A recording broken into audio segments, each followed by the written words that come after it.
Yo, what's up? Is this thing working? Let's find out. There it is. There it is. How's it going, everybody? Welcome back to another weekly broadcast from the studio. How's it going, everybody? I have a question for those of you in the waiting room. I'm curious, actually. I haven't been in the waiting room for a live stream in a while, on YouTube at least. Does it, if you have a tab open and you're waiting for it, does it autoplay when I hit go live, or do you have to come back in and press play on it? Because on Twitch, it won't auto start, which is kind of annoying. So if I have a tab pulled up in Twitch, it won't automatically. It does autoplay? Okay, sick.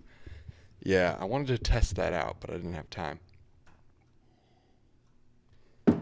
Howdy, howdy, SLV Soph. You're in the future. It's 5 hours earlier where I am.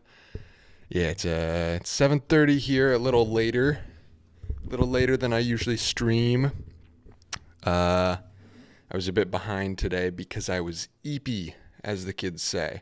I took a little nap. I was tired. First nap of 2024, I think. I try to avoid that, but today it was unavoidable. It worked for me. I've been having a terrible day. I was too angry last night to sleep, and the notification of your live stream made it all go away. Thanks, Evan. Hell yeah. I'm glad I could bring a little bit of positivity into the day. It was a leap day today. 29th. We don't get one of those every year. Yeah, so I'm just hanging out today. Was working on the injection molder, getting stuff ready for next week's video. I was doing a little experiment this week of kind of splitting something that I might have ordinarily put into one video, splitting that into two. So this week was the video of the injection molder build, and the next week will be about the molds, because honestly I was filming making some basic molds for it to try to test it out and get some actual product out of it. But that didn't go as smoothly as I thought. And so I was like, wait, there's a whole separate story to tell here of just the mold making process. So I was like, yeah, I'll save that for next week. So we got a little bit of a two-parter, which you'll see on Tuesday, assuming things don't go terribly wrong tomorrow and I'm able to actually get something working. But I have some promising leads. The desk is a mess right now, but yeah, there's the setup, my giant mess of various resins and silicones and epoxy and stuff. I'm trying to make some molds.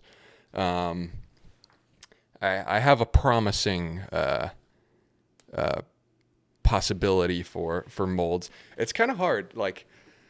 The way that you're supposed to do injection molding, right, is getting a mold milled out of aluminum or something. That's what most people do, is aluminum molds.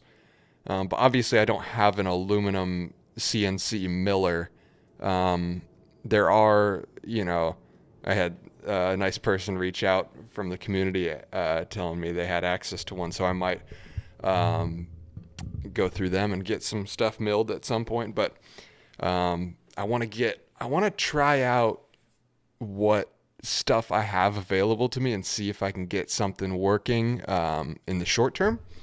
So just trying out resins, epoxies. Epoxy is the most promising possibility at this point, but we'll see. It'll be a little adventure. You'll see on Tuesday. Yo, Lord Memester, what's up? Heck yeah, solid way to try not to cram too much into a weekly video and give enough time to cover everything with enough time. Yeah. Hopefully, I was a little worried about if the injection molder video just nobody was interested, and then I do another one the next week and it's nobody cares. But we'll see. I'm not too concerned with the view numbers at this point of the channel. That looks less than OSHA pleasing. Yeah. I haven't been running it inside, obviously, because the fumes are extremely not good to breathe in. I probably get a little too cocky normally with fumes and sanding and stuff in here, because like it's a small space, but it has very high ceilings, so it's not like as stuffy as it would be in a typical studio apartment, but still not good and not something I want to toy with hot plastic fumes for sure. So doing all the testing out by my car. Unfortunately, it's been quite windy and cold here in the Midwest the last couple days. So I'm hoping it's nice tomorrow so that I can get some real tests in without freezing. Especially because I wonder if that's going to be an issue, actually, getting the molder to heat up if it's really cold outside. I don't know. I'll have to experiment with it. It might be a rough production this week, but worst case, I finish it up Monday. I'm going to be out of town this weekend, which is why this is like an extra time crunch for this week's video. I'm driving to Indianapolis, where all my friends are, tomorrow. Gonna see the new Dune movie. Don't go to the movie theater much these days, but I'm excited for this new Dune. So we're gonna see that tomorrow. I think it's opening night tonight, isn't it? The first showings are probably happening about now, something like that. So that's exciting, but it also means, an extra 3 days out of town that I won't be able to work on this thing. So we'll see how it turns out. I pulled together the last one in less time than I thought it would. Like, I didn't know if this thing was actually going to come together in a week for the video. So it was kind of a risky thing to dive into, but it worked out. Oh, Slack Apple with the $20. Thank you, brother. I don't know what to write here.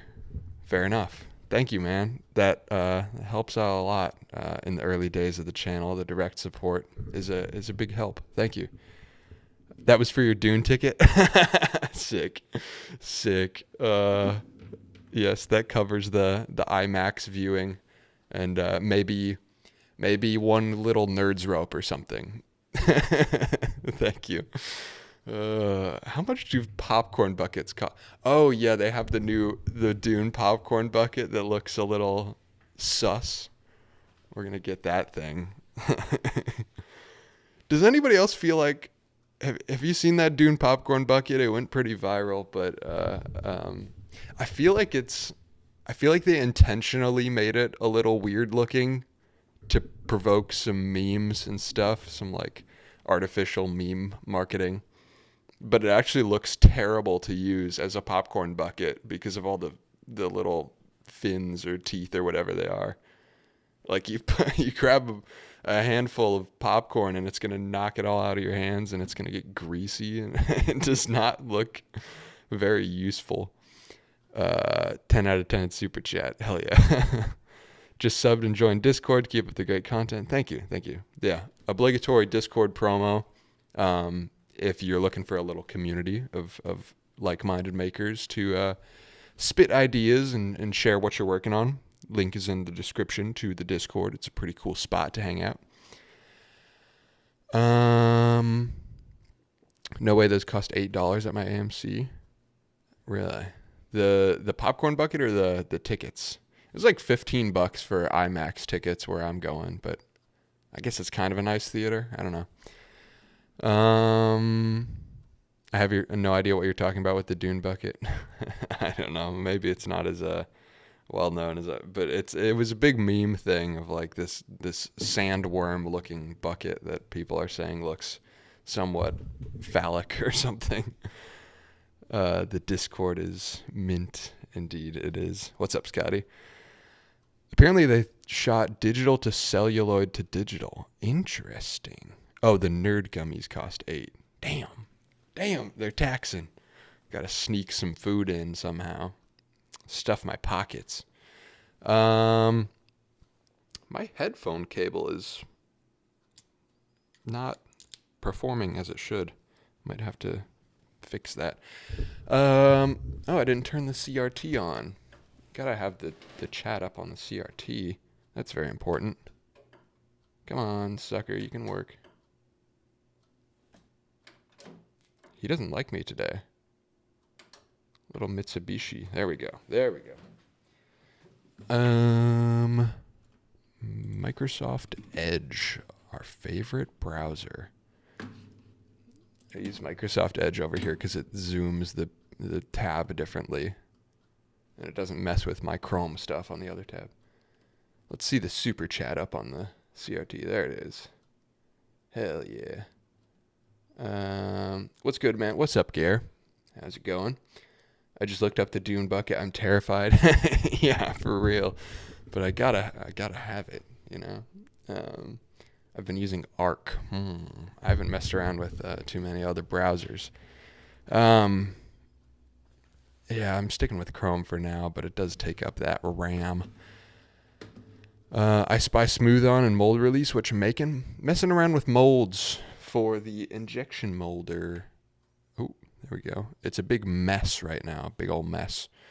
But I'm experimenting with different resins and stuff to make molds that'll function with the injection molder. Also, by the way, if I'm glitching out on your screen, that's not on your end. That's my OBS. My computer's a little bogged down right now. Yeah, so I'm trying out resins. I'm trying out epoxy, which seems to be the most promising lead, which actually Trent from Miscast gave me that idea, so shout out for that one. All of my Smooth On resin is expired right now because it's over a year old now, because I've had it since I moved into this place. And when I moved in the winter, and I think it froze at some point along the drive because it was in various cars along the way. And so all of that silicone A and B parts froze at some point. And so now it doesn't work as well,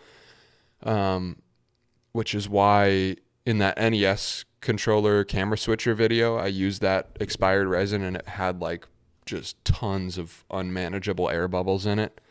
So that's kind of rough for what I'm trying to use it for right now. But I don't exactly have time to go to a Smooth On distributor, or the closest ones are in Columbus and Detroit. Actually, now that I think about it, I'm driving to Indianapolis for Dune, and Columbus is on the way from Cleveland to Indianapolis. So maybe I stop by Smooth On and grab me some new non-expired resin that I can actually use, and see if I can get that working for the video on Tuesday. We'll see. What microphone are you using? It works well. Rode Pod Mic. They have a newer version now that runs off a USB-C, which I haven't tried. They offered to send it to me, actually, but I didn't. I haven't responded because, I don't know, I don't want to do sponsored stuff so early in the channel. I'm kind of conflicted on it. I kind of want to try that one out, but right now I just have the old XLR one, which I'm sure you can. It's $100, and I think because it's a couple of years old, you can probably get used copies for 70, 80, something like that. Great mic for the price. I have not felt the need to upgrade. Where was I? He's making tabletop game pieces. Yes, the tabletop game. So there's all these little spaceship figures. Let's see what's on the top camera. Oh yeah, there you can see them a little bit. The tiny little flying saucers and stuff. Those are not going to be the final design of the spaceships. They're just kind of functional beta testing pieces right now. But that is the size they're going to be in the end. They're 3/4 inch little miniatures. But the final ones are going to have some more detail and not be so simple. So I'm excited for that. But for now, I'm just messing around with making copies of those little play test versions, just to have something to use in the early days of it.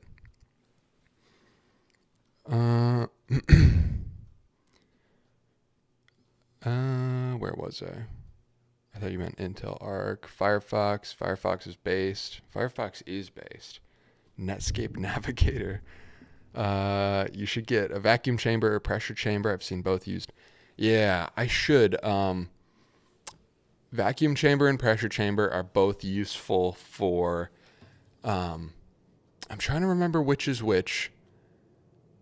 Vacuum, I'm pretty sure if you're doing silicones like rubbers, vacuum will pull all of, yeah, this is what it is. Okay, so vacuum for silicone, it'll draw a vacuum and pull all the air bubbles out of the silicone. But for resin, like something that's going to cure hard, you can use pressure instead of vacuum, and the pressure will just compress all of the air bubbles in.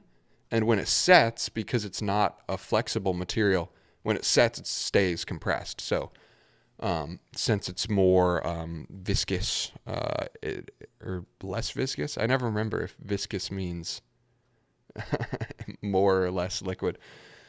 Since resins are less liquid, it's harder to pull the air bubbles out. So you use a pressure chamber to compress them in, and it sets that way. So yeah, that's something I've looked at in the past. I just don't have an air compressor right now, and not something I really want to set up and disturb my neighbors in the apartment. So I will do that though at one of these next setups later this year. Finally get myself an air compressor and set up pressure and vacuum. I actually have a pressure pot for that purpose that I bought like 3 years ago when I was doing all this stuff for the first time, and I never set it up. So I have the pot, but I don't have the air compressor. The Smooth On and Container Store here in Detroit are top tier. Yeah, I used to go through the Detroit outlet, Reynolds Advanced Materials, right? There's actually right here, this green sticker is a Reynolds Advanced Materials Detroit. I used to run through them because when I was first diving into the world of silicones and resins, I was in Grand Rapids at that time, and so Detroit was the closest one. And it was a lot of fun. They have great customer service there. So I had like a resin guy, and he would just like randomly call me up because I would order so much. This is what I was doing in college instead of doing my homework is experimenting with resins. And so I would have this guy from Reynolds Advanced Materials that would just call me up and be like, yo, do you need anything? Just cold call me trying to sell stuff. It was funny. Great customer service there. I kind of want to go back to the Detroit location because there's more of like a story tie-in there if I like include that road trip as part of a video. So I might come up to Detroit for that here in the next, I don't know when that'll happen, but I'd like to. You should say yes. Honestly, that'd be cool. Yeah, I will. I want to wait on it because I don't think the companies care that much on timeline, whether I do, a sponsor spot today or 6 months from now. So I'd rather wait. Because I do think like the longer I wait on sponsored content, like it helps build trust and stuff. I don't want to send the wrong message too early in the channel or whatever. That being said though, once I start doing that kind of thing, I'm not doing like 90-second sponsored spot. I'm not going to do a Squarespace ad in the middle of a video, It'll be like Rode sends me a mic, I have an affiliate link, and I just do my normal project on, a product that was sent to me. So I'm not going to take like sponsored stuff. It'll just be that kind of integrated thing. I'm just here to see my messages on the CRT. That is a good reason to be here. It's pretty fun. Hey, Woodman, just discovered your channel. Love your work. Keep it up. Thank you. Thank you, Cog. I just got home from my day in the city taking photos. Thanks for inspiring me to go out more and do photography more. Hell yeah. I appreciate that. That is the goal. I was pretty psyched to see the pocket camera video about this little sucker. Just took off recently. It was stuck at like 5,000 views for a while. And then like 3 months after posting, a bunch more people saw it, and now it's at like 50. Update on that if any of you are here from that video. That camera is painted now to match the copper handle, so it's all like gold and brass colored, which I think is pretty cool.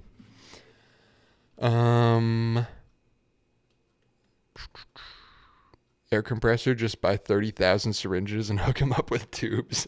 Yeah, there you go. That sounds like a video I would do.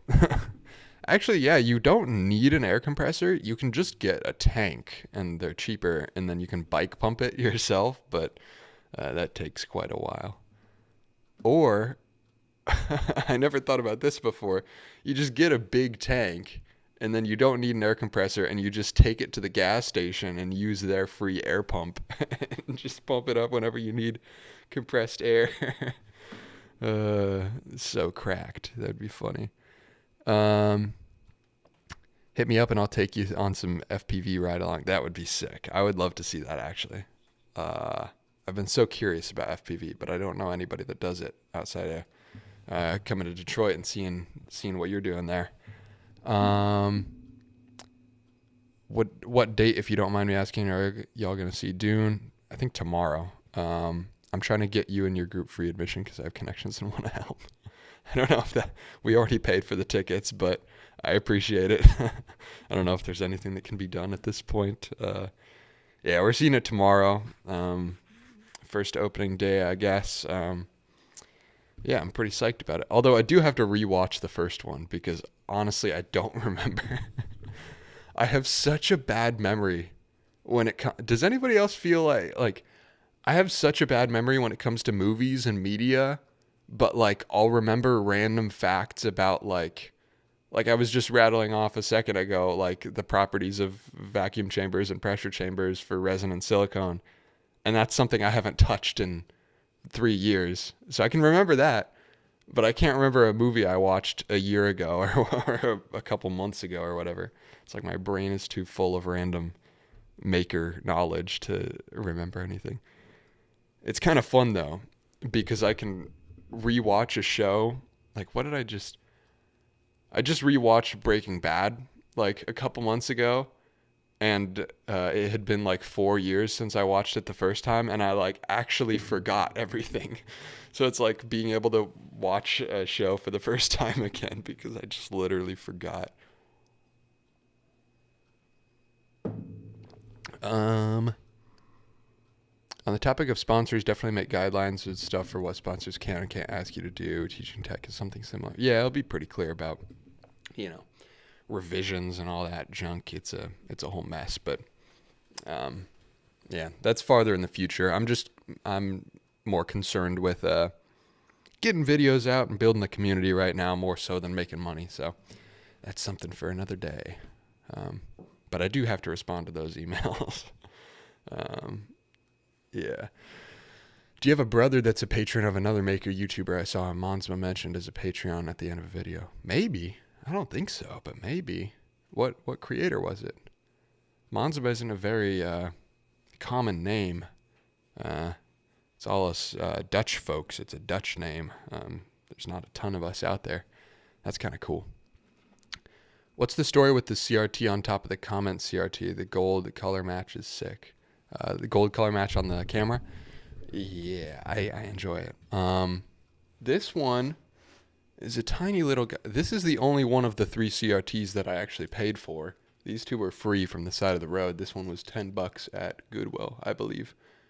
And this one is funny. It plugs into a car, like the 12-volt cigarette port. It plugs into that. And like in the... do I have the manual? I don't remember where I put the manual, but it's like shown in the marketing on a dashboard of a car. And so it's like, it's meant to like be plugged into a car, and you can get the analog waves, which don't exist anymore, and you can watch TV from your car, which is kind of crazy. I think it's black and white, but it does function. Let's get the TV on. It doesn't have a full-size jack for video, so I need to make like a custom adapter. It's like it's a 3.5 millimeter port for video, which I've never seen before. But yeah, it does turn on, and it has a radio. Ooh. Let's see what's on the Cleveland radio today.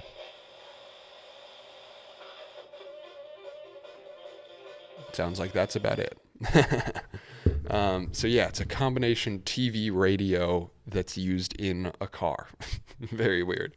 At some point, I'll do a video where I get the jack on that thing working. These two already work. And then I want to get 3 analog to HDMI converter boxes and run these all to a computer so they can all be on at one time, and they'll basically function as 3 monitors for a computer. I'll use an old computer for it or something, and then just have, like, I think it would be so funny in the background of the videos to just have stuff running on these all the time. Like, imagine, this one has like a 24/7 fish tank stream on it, and this one has like just Minecraft permanently open or something. Like, fun little stuff like that I think would be cool. Some gas stations charge for the air now. Yeah, I have seen that. It's so annoying. Most like auto repair shops though will have free air. And sometimes the gas stations will turn it on if you ask. But yeah, that is annoying. I've seen it like $2 before to run the air compressor. That's crazy. Oh wait, I have an air compressor in my car. It's just like a tiny one. That could probably work to charge up a 5-gallon air tank. I've been thinking about doing a live stream after every video similar to you. Any thoughts on how you've been finding it? What's up, brother? Welcome back to the stream. Any thoughts how you've been finding it? Yeah, you got to be comfortable on camera, I guess. Which, I don't know that when I started streaming, I was actually comfortable on camera. It's a really good way to get comfortable on camera pretty fast because, like, it's one thing recording video and being able to edit it afterwards. But streaming forces you to like just roll with the punches. And like, if you stumble over your words, not re-speak things too many times. So it's a good exercise in getting comfortable on camera, which I enjoy. But yeah, if you're like reasonably, if you can psych yourself up to hit the go live button, I would encourage it. But it's spooky. But yeah, it's kind of low stakes. I mean, you can just go live for 30 minutes and see if you like it and private it later. I would encourage you to try it out. I think, live streaming is an underrated part of YouTube and the internet as a whole that I think is going to keep growing. It kind of had a spike during COVID and now it's on a downturn, but I really think over time, live streaming is going to be a good part of content creation to have in your repertoire, I guess, more so than shorts even. I feel like streaming and videos is a better pair than videos and shorts, at least for the content I'm doing. But I don't know. I enjoy it. It doesn't bring in new audience. Like, that's not what I'm doing it for. But in terms of connecting to the existing audience, I think it's unbeatable. Like, I want to get to a spot where I hardly even read the comments on the videos anymore. And my only interaction, like, I can interact with the community just on Discord and through the live stream because, like, that's a much better quality of connection than the comments are anyway. So I really enjoy it for that. Where were we at? Would you rather... Oop, I lost it. Would you rather eat a pancake or check the mail? What is that sentence? Would you rather eat a pancake or check the mail? I would rather check the mail, I think. I'm not a big pancake guy. And checking the mail is always fun. There's always something in there. It's because you can piece together knowledge, but memories are harder to construct accurately. True. Yeah, I think also there's maybe an aspect of, like, I've talked a little bit about, like, the auditory learner, visual learner. I don't know if this is just something that gets talked about in, like, U.S. schooling systems or if that's a international thing, but the idea of, like, some people are more tuned to learning over audio or learning over video or kinetic learners where you learn, like, with your hands. and I feel very much like I'm a learner by doing, with my hands or with experimenting in general.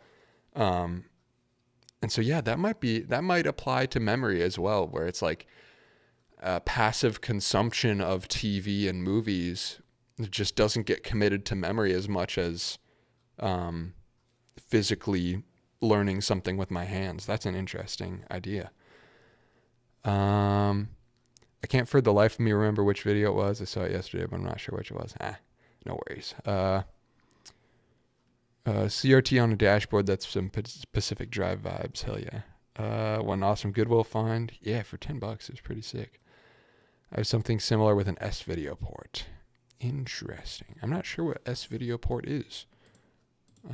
I'm looking that up. S-video port. This one is like, oh yeah. Yeah. No, I've seen that before. Yeah, it's 3.5 millimeter on this one, which is so weird. But I'm pretty sure it's the exact same pinouts as a normal analog audio cable. It's just I have to rewire it. So that's something I'll tackle at some point. The old iPod videos had a 3.5 millimeter component for video out. Interesting. And camcorders. Huh. Okay, the more you know. At the end of Joel Creates video about adding a jet engine to a mini truck, he credits Colin Monsma as one of his top patrons. Is Colin related to you? Nah, it doesn't sound familiar, but maybe he's related. I don't know. Adventures with Lauren, what's up?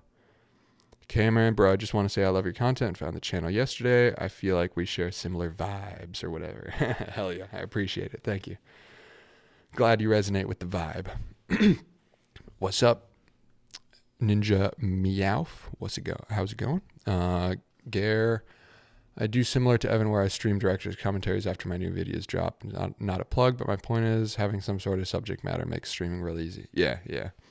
I just go live and talk to chat, and then at some point talk through the video. It's nice as a little short thing. Eventually, like, my long-term plan with streaming is like recording parts of the videos on stream. So like, when you're watching me make the injection molar, like maybe 15 seconds of the final video is me like messing around with that bolt to replace the arm mechanism or something. But like that could be, an hour of stream or half an hour of stream content or something.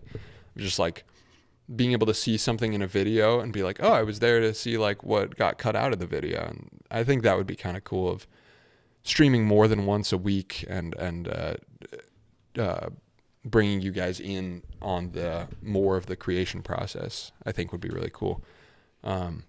Something I'll be looking at later on as I get more comfortable with the weekly flow of content coming out, and after I deal with the whole studio move. But that's definitely something I'll be exploring later this year, because I do really find streaming pretty interesting, and I think it can be more than what I'm using it for right now, which is just community engagement and like getting to know the people a bit better.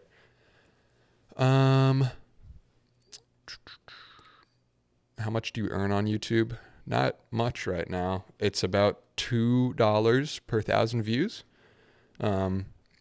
which is just in my niche. It changes depending on where you're at, or like finance videos, for example, can be a lot higher than $2 per 1,000. The longer a video it is, it'll pay more because it can run more mid-roll ads through it. So like, sure, people like Graham Stephan or whatever posting hour-long finance content are making bank per 1,000 views. It might be closer to $10. But for me, it's about $2 per 1,000 views. So most of my videos make $10. It's nice when something blows up, like the tiny camera rig video that I just did. So, 150,000 views or whatever it got, $300. I spent $1,000 on that camera. So it all comes out eventually. But yeah, that's basically how the back end works. Real-time interaction is way better in my opinion. I agree. I would like to get to a point, like I said, where My whole interaction with the community is over Discord and live streams instead of I'm trying not to read all the comments anymore because it can be a little more toxic than the core community interaction of Discord and streams. The live creator commentary is awesome. Totes agree. Yeah, I enjoyed that type of stuff. It's fun to do and gives the audience a nice inside look. Yep. Hey, Evan, I've been loving your videos since finding your channel recently. How are you feeling about the upcoming studio move? Any sadness over the dismantling of your current space? Yeah, that's one of those things that's kind of hard to process until you're like doing it. I am going to miss this space. I'm going to miss Cleveland in general. I like the town of Cleveland. Like, I would totally move back here. It's just that I don't really have my friends and family are all back in Indiana, and so that's where I'd like to be. I came out here for a job, and that's not a thing right now, so no particular reason to be out here. The AC kicked on. Hopefully that's not too loud on the mic. So yeah, I don't know. I'm sure those are emotions that I'll process more when I actually see this place empty again, but for now I'm excited about the new frontier of tearing down the studio and setting it all up is exciting. It's kind of spooky for the implications on weekly videos. Like, getting out weekly videos during that time is going to be an ordeal, but I think it's going to be fun. But yeah, I'm really excited for the next space and getting to kind of redo the whole setup. It's also only black and white. The CRT, yeah, this one is black and white. The screen, not S video. Okay.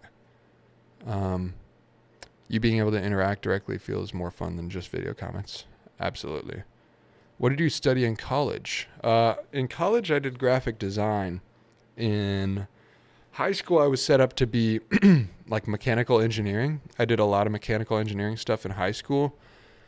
It's funny because I had all the AP credits. Like, I had AP calculus, AP, like 3 physics AP credits. And then I didn't use any of them because I went into graphic design. Because I kind of realized, for me, like, I knew I wanted to make things. And then I realized, like, oh, mechanical engineering is kind of not always making things. It's like a lot of CAD, like designing on the computer, and just wasn't stuff I was as interested in. Which I don't know why I did graphic design then, but I had been running a graphic design business, and so I was like, all right, I know more things in graphic design at this point, so I was like, I'll do that and pursue making things as just a passion project on the side instead of trying to make that my main, my major. So that's what I did in college, but I only did a year and a half before COVID hit, and took me. I just left after after everything went online. I was like, not dealing with this. Online school was not it for me. Okay, so I'm confused. Is it 3,000 views in 28 days or in 365 days to be monetized?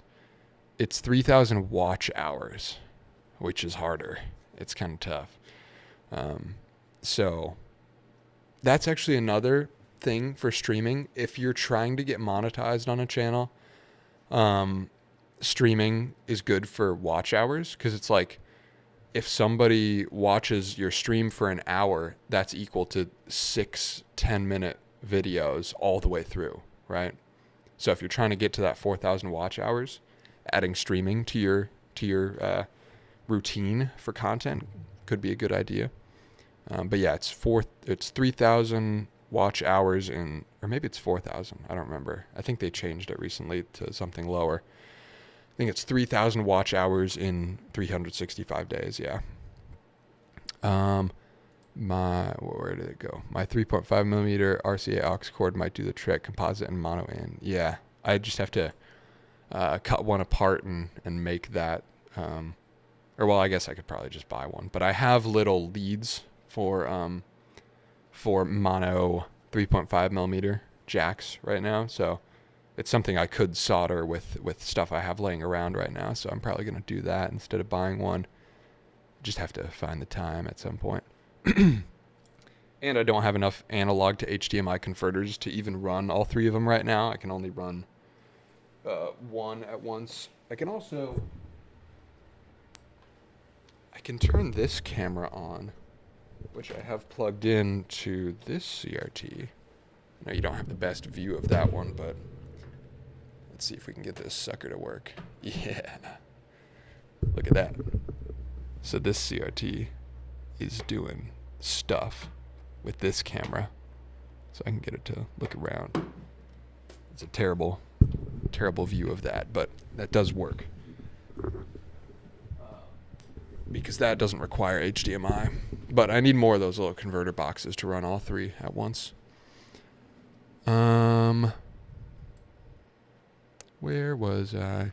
Would those type of streams be at random times just based around when you're in the middle of making? Yeah, probably. Some kind of schedule I think would be good. Yeah, I don't know. I do kind of work on a fairly regular time schedule, so it's like, yeah, I don't know. I haven't thought about the timing on that. I'd probably switch it up so that, people with different work and school schedules and different time zones could tune in. Might be a spur of the moment thing, but I also think those streams would be a lot longer. Like, I get that it's harder to catch these ones because I only go live for an hour or two. But if I'm doing 3-hour streams or 4-hour streams every week, like, it should be easier to catch. But yeah, I haven't decided on timing yet exactly. It would probably be much earlier. Like, I stream at 6 p.m. my time for these things, because this is just kind of an end of the day touch point with the community. But I think if I were to start doing like hands-on, like basically filming of my videos on stream, that would be a lot earlier. That would be like, 10 a.m. my time, something like that. But yeah, that's something I would experiment with and see if I can figure out when people are online and what works best. I'm a newer subscriber, but have been digging my way back through your catalog. Your content got me energized to get back to some of my art projects. Hell yeah. That's what I love to hear. Thank you. What does YouTube categorize your niche as? I don't know. I do not know. It's not like it tells you. It just gives you a number. If we're talking about the different niches earning different amounts per 1,000 views for ad money, it doesn't tell you like a specific niche that you're in. I mean, it kind of does, but they're very broad. It'll be like tech, finance, entertainment. I think it puts me in entertainment because it doesn't even have like a DIY or anything like that. There's education, I guess. I think I'm education or entertainment. I don't know. But it has its own internal parameters, so I don't know what it actually calls my channel. It just gives you a number of what advertisers are paying for. And it's different for every video, too. It's not the same for every for the whole channel. It's different for each video, which is interesting. How you distribute the board game. Originally, I was thinking Kickstarter, but now I'm thinking direct. So in the board game industry, Kickstarter is the norm, but I kind of don't like that. The idea with Kickstarter for board games is like it builds hype for the drop. The company doesn't have to take as many risks in distribution side of things. So you can, it's kind of a pre-order system, so you can tell how many of them you have to make. But then the customer waits a year usually. Like most of the Kickstarters launch around March to have their product to you by the holidays. That's how the board game industry works for the most part. And I don't like that model. I want people to get stuff right away. So it would be direct through my website is how it would work. And as for production, I'm assembling most of it by myself. All of this, there's going to be a lot more content about building out all the products and batch manufacturing for stuff is going to be really interesting. I think the only thing I'm not going to do myself is printing the cards, because getting a good card printing setup, like quality playing card, is really hard to make. It's not something you can just do. Oh, we got a super chat from Vibrantly Brantley, $2. Thank you, man. I love your channel and what you do. Thank you. I appreciate it a lot. Clear Focus, what's up? Yes, I was worried there wouldn't be a stream. Yeah. Honestly, I might have skipped if you didn't message in the Discord and say, is there not going to be a stream today? I was thinking about skipping, but I haven't missed one yet. So, I just needed that kick to get up. And, I was saying at the beginning of the stream, I took my first nap of 2024 today, not my biggest win. It was just too tired. It was like 4 p.m. and I was like so tired, and I don't like going live when I'm tired, because then I feel like I say stupid things. So I didn't want to do that. So yeah, I almost didn't stream, but I pulled through. That being said, there probably will be a gap in streams while I'm moving. Like through March, I don't know that I'm going to stream every Thursday. First 2-3 weeks of March I will. But like the last Thursday of March, first Thursday of April, I might not stream, because I'll be tearing everything down and building it back up in the new place. So there might be 2 or 3 weeks that I don't stream. But I might pull something together. No promises. We'll see. I feel bad for you. What is that about? I don't remember. I'm kind of behind on the chat. Okay, so for my weekly Monsma question, I've been sculpting all week. Do you think that all content creators, myself included, have a high level of ego that makes them feel that the public will actually want to hear what they have to say? That's a question. Do you think that all content creators have a high level of ego that makes them feel that the public will actually hear what they want? I don't know, because I don't have much of an ego. I don't know. I've always this is getting deep, but I've always kind of struggled with not feeling heard, and not as a kid, I wouldn't talk much at all. My on-camera presence is a certain way, because when there's a camera in front of me, I'm used to performing. Not that I'm being a character right now or anything, but it is it's a different heightened level of awareness being on a live stream or in front of a camera or whatever. But as a kid through middle school and high school, I was the kind of guy that didn't, you would never hear me talk. I did a challenge to myself in middle school where for a couple weeks at a time, I was trying to go about my day saying the least words as possible. My record was 7. I made it through a whole school day saying 7 words.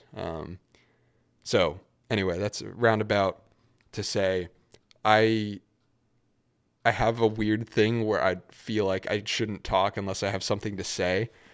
So I don't know that it is an ego thing, but maybe there's a degree of that where now I feel like I do have something to say, but also so many of my videos, the message is that I don't know what I'm doing. So I don't know. That's a tough thing. But in general, outside of, I can only speak for myself, I guess, but in general, streamers and YouTubers are probably disproportionately higher ego, the kind of people that want to get into it, usually are probably like that.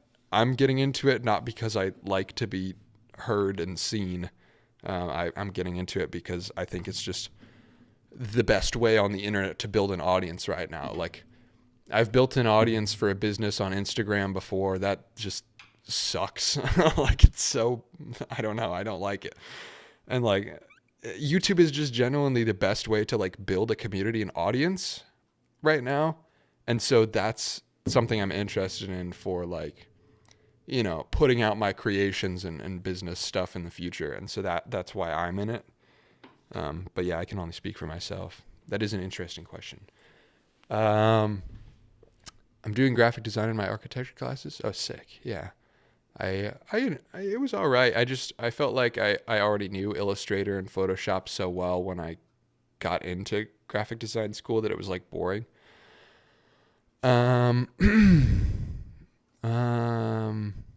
Sorry, I keep clearing my throat into the mic. I shouldn't do that. Thanks for reading my comment, dude. Keep making stuff. Your storytelling's really excellent. Good luck with the move. Thank you, brother. Keeping it real. You're rocking it. What's up, Jeremy? Good to see you here. Keith, what's up? It's 1K subs and 4K watch hours, not 3K. I think they changed something. It was 1K subs and 4K watch hours. Now there's a lower threshold where at 500 subs and 3K watch hours, I think, you don't get AdSense, but you unlock super chats and like donations, and I think memberships too. So you don't get the ad revenue right off the bat, but it unlocks the other like direct contribution stuff, which I think they added that to compete with Twitch.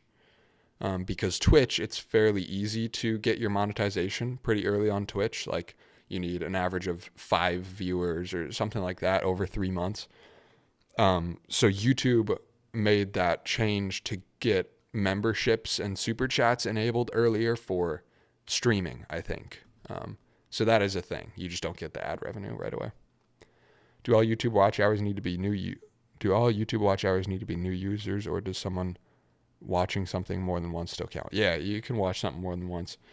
I'm remembering PewDiePie did a thing years and years ago where he ran an experiment where he posted like a 20-minute video. That was actually a 10-minute video that he slowed down to 0.5 speed. And then he told everybody, watch it in 2x or whatever, something like that. And so everybody watched this 20-minute video in 2x and it counted as 20 minutes of watch time. I think they fixed that now. But it was like a funny thing where people were watching 10 minutes of content, but it counted as 20 minutes. But no, yeah, you can watch a 10-minute video 100 times and it'll count for all of that watch hours. What are you doing with your site that's coming soon? That's where direct contribution Patreon is going to be. I just haven't opened it yet, but I've been setting it up. Vibrantly Brantley with the $2. I already read that. Love your channel and what you do. Thank you. I appreciate it.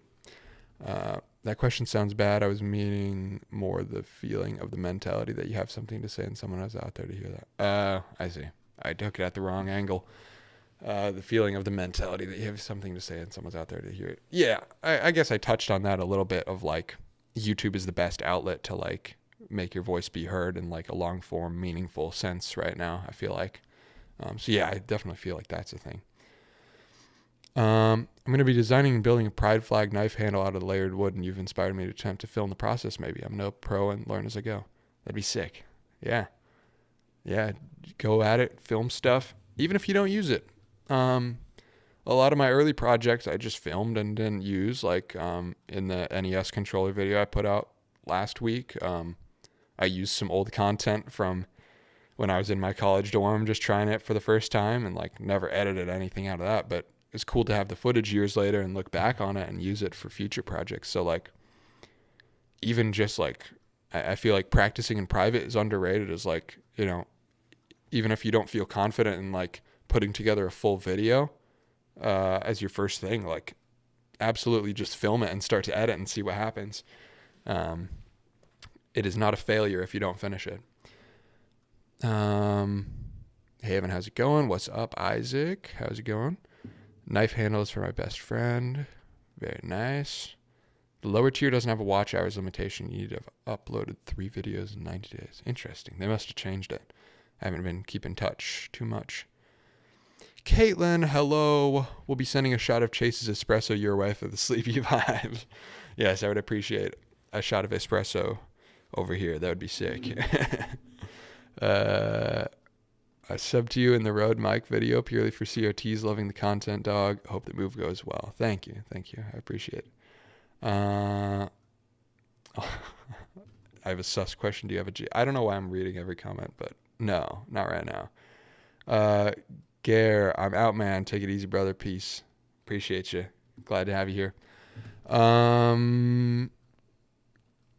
He's designing a tabletop game. He must be a chick magnet. Yeah, no, I'm just grind set. Not you can only focus on so many things, and I've got a lot on my plate right now with the weekly videos. But yeah, I need to get a real camera at some point soon. Using my phone all the time is such a pain. Any good recommendations? Highly depends on the budget, I guess. Photo, video, what are you looking at? Good budget recommendation. Look at the Sony A6000 line. So like, depending on your budget, A6000, A6400, A6600 if you have maybe around $1,000. Probably sub $500 for video. Let's see what A6400s are at. I would say, because that gets you into E-mount, which is probably better long term, because Sony E-mount is very versatile. A6400. I'm seeing used A6400 for $500. eBay 400. Oh, that's just lenses. I think you could get one of these for about 500. A6400, that's a starting point to look at. Go watch some reviews of it. I can't remember if that one does 4K. The Sony naming scheme is a little out of whack. Like, I think the A6500 came out before the A6400. It's something weird like that. But look into that line is a good starting point. I've recommended the Canon M50 in the past for starter video. That one you can get for like $300 now. That's what I filmed a lot of my videos on. Autofocus is kind of unusable at 4K, but it's pretty good at 1080. 4K has a crop. It's a nice, fun camera to learn on. I enjoy the M50, and they're pretty cheap now. But Canon just discontinued the EFM mount that operates on. You can adapt it to EF glass, which might be a good thing. EF glass, the old DSLR stuff, is like, you can get it for a lot cheaper. So like, say this one, really solid lens, Canon EF 16-55. You can adapt this on the M50. The autofocus works with it. And this lens you can pick up for maybe $300. The equivalent lens on Sony E-mount might be $500-$600 for a used old one. The new ones are, $1,000 or whatever. That's all very roundabout and sporadic thoughts, but Canon glass, I feel like, is cheaper because they made so much of it. Sony glass might be more compact, nicer, and will serve you probably better in the long term with newer cameras. I don't know, trade-offs, but look at the A6400, maybe the M50. Where was I at? Love the new video. Can't wait for board game updates. Hell yeah, I'm excited. I wanted to throw a little teaser out there for the board game. Just mention that I'm working on it because I've been working on that for a long time, and I wanted to. Now that I have a little bit of an audience here, I wanted to see gauge the interest, and so I love hearing every single comment that people are excited about the board games. It makes me so psyched. Because I feel like there's kind of a crossover there. It's people that love to work with their hands. Like, everybody loves games, but I don't play video games as much because I love tactile, Magic the Gathering is my shit.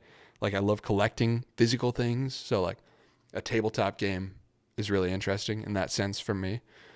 And you guys get to be involved with the entire story over the next, year or so that I'm building all of this infrastructure stuff for the production.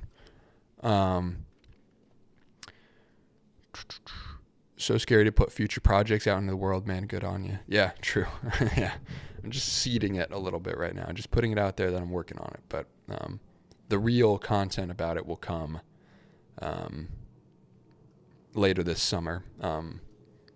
Just kind of building up a backlog of videos first, and gauging interest on certain things.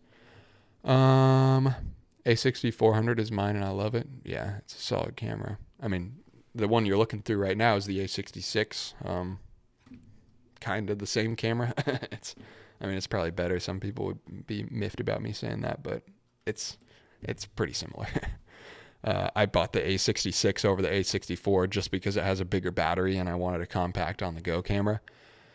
And now it's attached to my desk, so that was dumb. It's running on AC power now. But yeah, the A6400 is pretty sick too.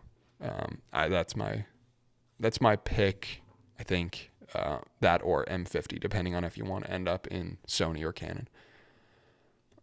I'm back, had to demolish some pepperoni, jalapeno, and pineapple pizza. That sounds freaking fire. I don't know why I say frickin'. I never say frickin' in my daily life, but it's for some reason it feels wrong to say fucking on stream. I don't know why. Canon M50 is difficult to beat. Yes, it really is. I love that camera. It's still running right there on the top cam. French cleat, can we see more of this? French cleat would be interesting. I just didn't want to drill into the walls here. And also, this is so heavy. I know French cleats are supposed to be able to hold quite a lot of weight, but it makes me a little nervous. I like something that's stacked that I know isn't going to fall over. But French cleat could be a really good solution. You're Cleveland based, right? Yes, for the next month. And then I'm going back to Indiana, but currently Cleveland based. I'm in Cleveland right now. Met with another Cleveland based creator today, which was really, really sick. Kent Heckel, he's a very cool guy. Enjoyed that meeting a lot, getting to talk about the behind the scenes of stuff. He's working on some sick stuff. It's funny that like I'm only just now starting to make connects in Cleveland, even though I'm moving in a month. But ain't that how it goes? It'll do 4K 30. Okay, sick. Yeah. A6400 is solid. My body has EF mount. EF is good. We like EF. Great lenses. 1080p is still fantastic. Just export 4K. No need to film in 4K unless you have great overhead for computer and storage space. Exactly. I don't even export in 4K.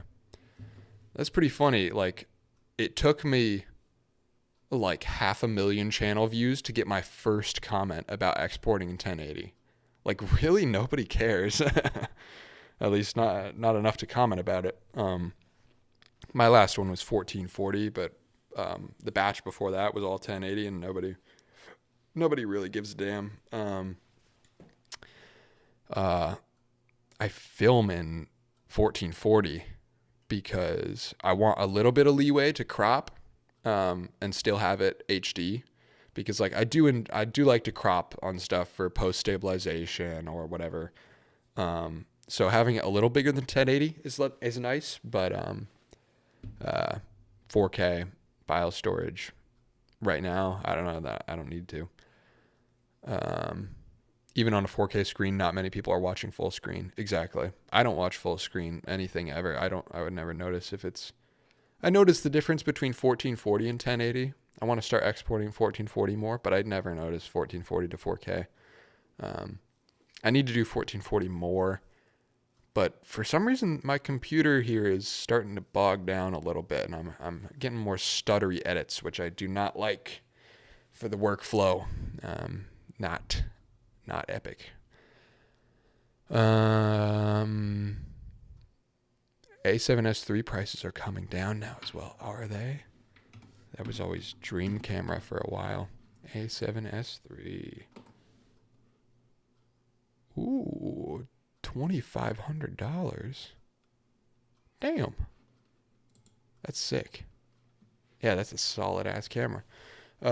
Just spam the Discord with today's photos. Hell yeah. Discord link in the description for those of you that don't know about it. You seen those shot on Sony TikToks some guy's doing just to keep funding his trips? No, like sponsored by Sony. I don't really use TikTok, but interesting. Meet up in Indiana? Maybe later. I'm just trying to keep it go. There's so many things that I want to do more of like extra additions on top of what I'm doing with the weekly videos. But like right now, the focus is just doing the weekly videos because it's hard. But like later this year, potentially adding little extra interaction things. How's it having your own studio space? Taking a look at finding some working space of my own. Actually, this isn't a studio space. This is my apartment. This is my kitchen is right there. I gotta show that as always. It's my kitchen, you see. A lot of people think it's a studio space because I have it set up that way, and it's like, who the hell lives like this? But I do. It's a little crazy, sawdust ends up in my pans and stuff. But what was the question? I met with Kent today, another creator in Cleveland, and he was showing me his studio space, and it's pretty sick and more accessible than I thought it was, honestly. It's something I would like to look into. It's just like a big part of my strategy right now in personal finance and in business and in everything is just keeping overhead as low as possible. It's like, I don't want to be in a position where I need to be making a lot of money to survive. So it's like combining rent and studio space is big for that. So I don't need much to survive. But doing it that way is tough. Like when I look for apartments or houses or whatever, like I have to look for specific things of like, it can't be too nice because I don't want to screw it up or whatever. It has to be something with like thick walls for audio is a big deal. Not excited about that at my next place. I'm moving into a duplex, and the master bedroom shares a wall with the neighbor's master bedroom, and they just had a newborn child.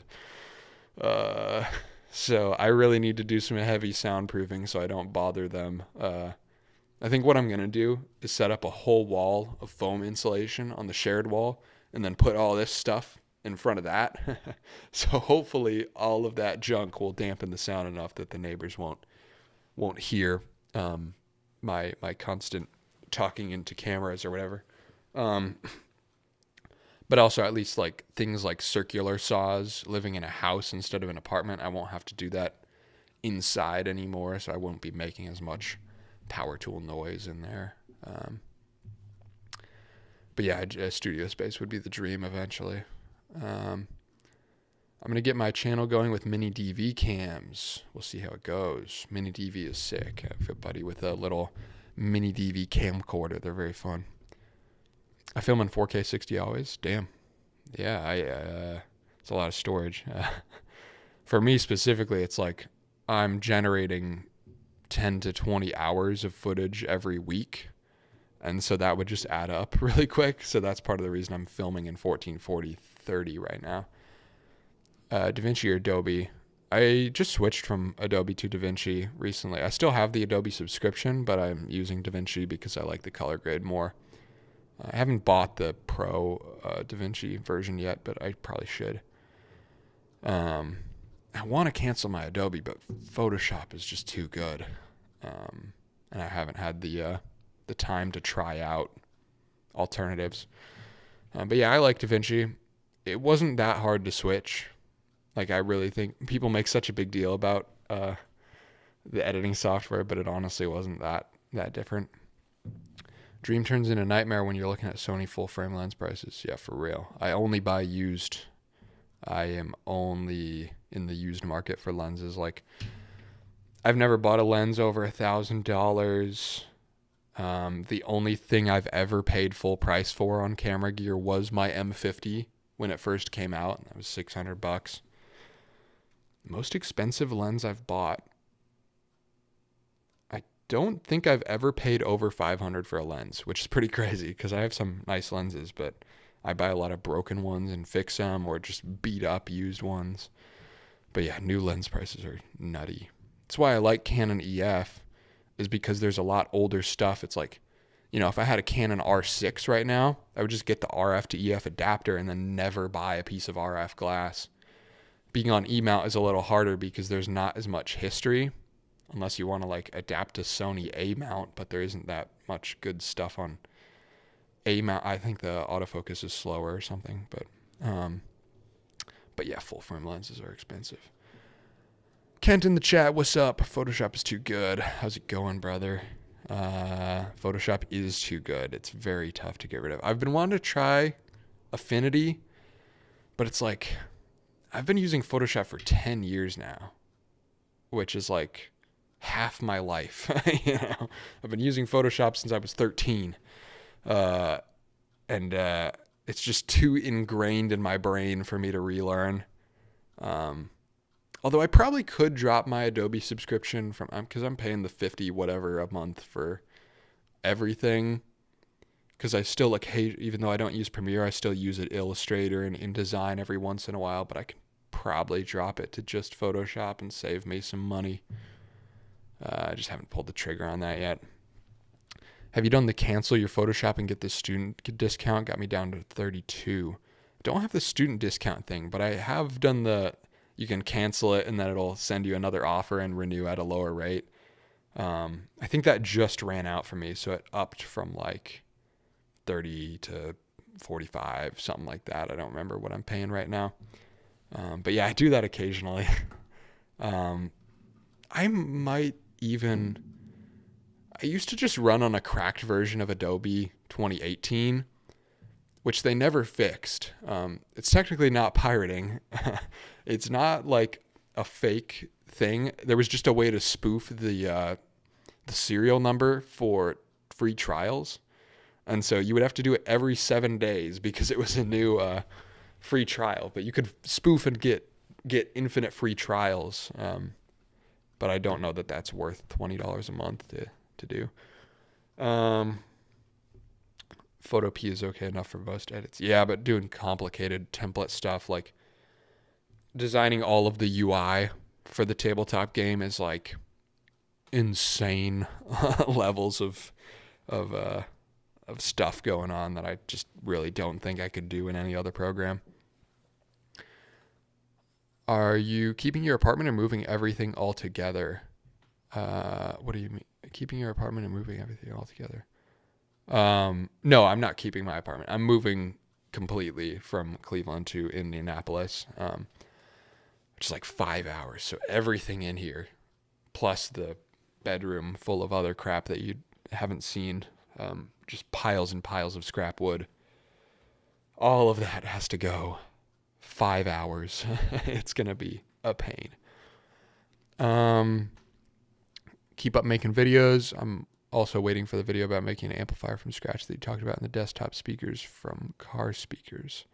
Yeah, I don't know if I'll be able to. I mean, I have an amp now. I don't know that I need to do it, but it is something that's theoretically possible. But I've been doing a lot of wiring stuff, and I don't got to get back to making another stupid camera video or something. Yeah, amp probably isn't something I'm going to tackle in the short term, honestly, because I have one desktop amp, but eventually, maybe. There's kits, though. Like, you can buy straight up, like, ready-made kits for DIY amps. Sony FE is definitely money. I only run the 16 to 35 2.8 and the Tamron 35 to 150. Great lenses. I just got a really old power zoom lens. The one on this camera right now. It's the 18 to 200, 3.5 to 6.3, and it's like an old chunky lens. I got it for like 300 or something because it's so bulky and variable aperture, and just people don't like it for whatever reason. But I love this thing. I think my last video, the injection molder video, every single shot except for the shot that's out the window of me walking up to the car, every single shot is on that one lens because it's a freaking 18 to 200. It's so much fun. And I realized, like, I don't need to be at f3.5 or f4 for everything. Like, I've got enough light here that 6.3 is fine for me. So I just use it as a constant aperture 6.3, effectively 18 to 200. And the minimum focus distance on that thing is crazy. Like I had been using this, which is 18 to 105 f4, which is maybe technically a better lens because it's constant aperture, whatever. Both of them are stabilized. But this one has terrible minimum focus distance when you go all the way to 105. It has to be like 3 feet away. And minimum focus distance is a big deal for me, having the thing right on the desk and being able to focus on all this tiny stuff I'm zooming in on. So that's like my new favorite lens. I love it. And like I've never seen like a YouTube video about it.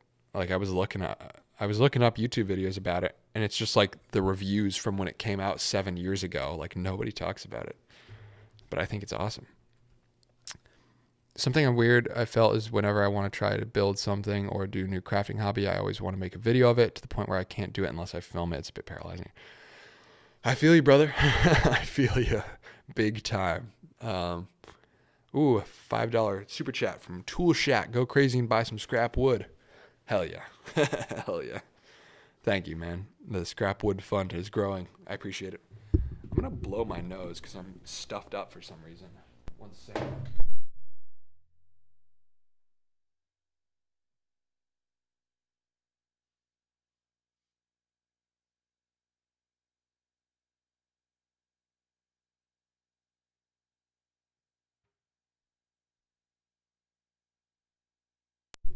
What was I talking about?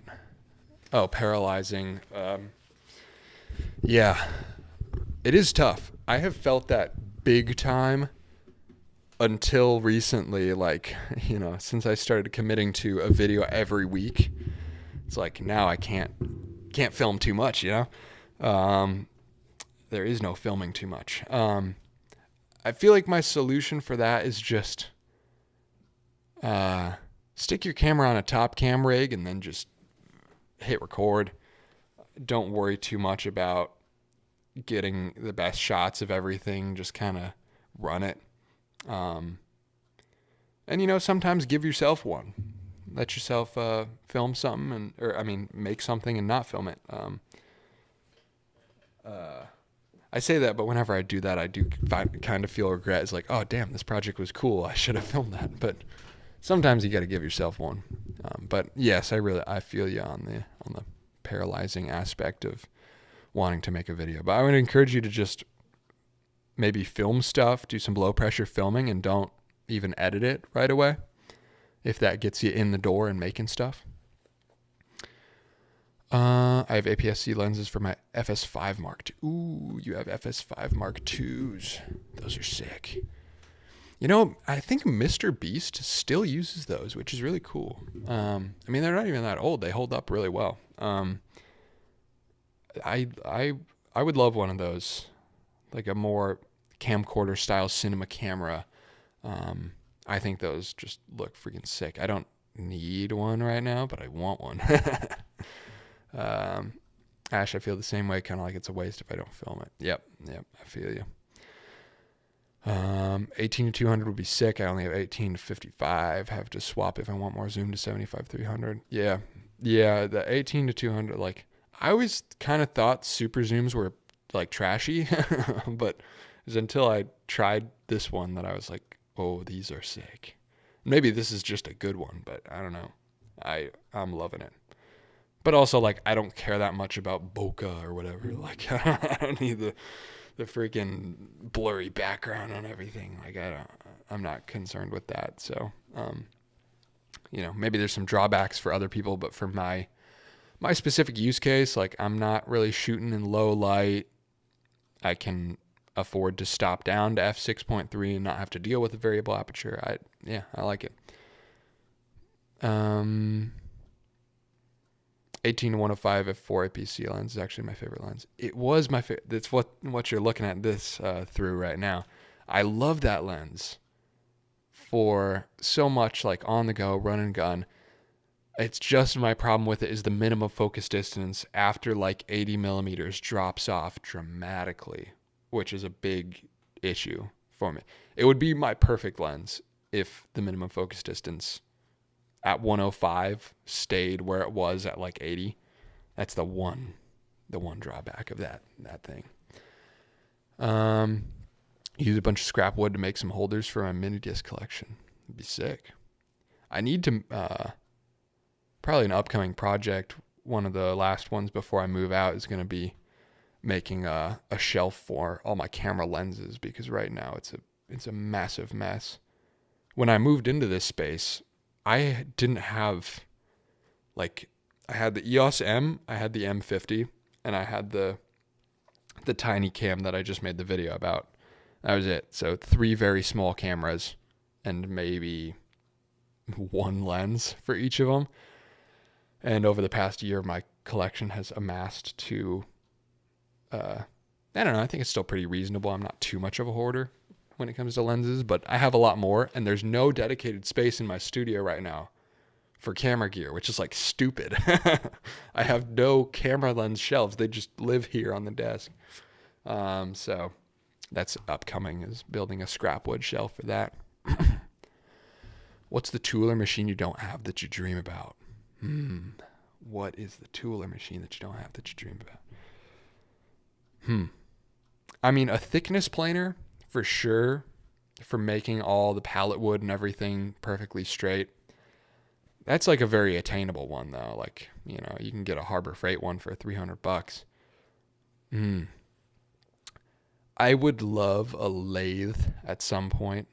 I don't know that there's anything I need a lathe for, but it's just like the tool for me. Is like, you know, all the makers I look up to. Well, I guess Casey doesn't have a lathe or anything, like that's kind of excessive, but like Adam Savage's studio, I feel like it's like built around the lathe.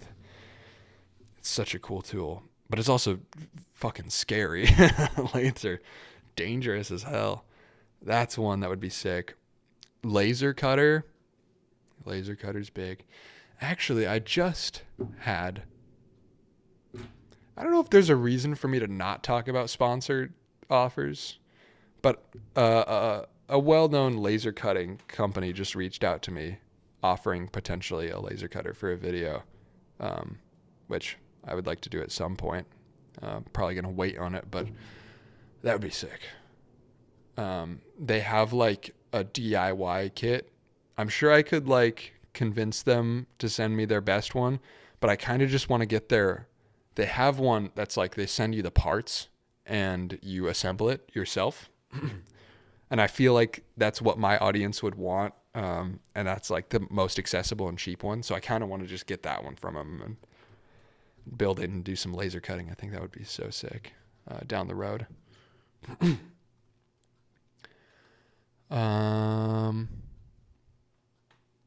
Oh, what do you think of Adam Savage? That was a comment back there. I skipped that and then talking about Adam Savage independently. That's funny.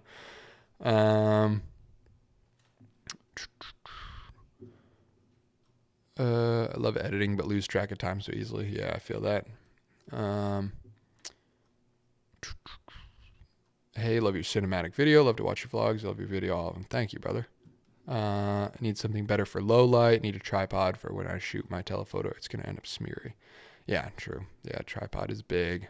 And low light for run and gun outside at nighttime is good. But within the studio, I've discovered just more light is my solution instead of faster lenses.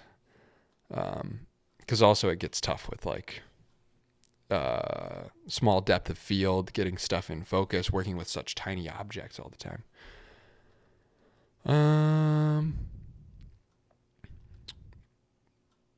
I was recently gifted a small lathe. I haven't tried using it yet. I'm madly afraid of it. Yeah, they are scary. Don't have any ties or lanyards or long hair, or you'll like die. But other than that, you're good. Hoodie strings, like scary. And my father's a wood turner. Some pieces of wood have flown across the garage. Oh boy, that is scary. I remember in shop class in middle school, I was doing the balsa wood racers, those tiny little cars you make out of balsa wood. I made mine a bit too thin, and I was sanding the nose of it on the orbital, what are they called?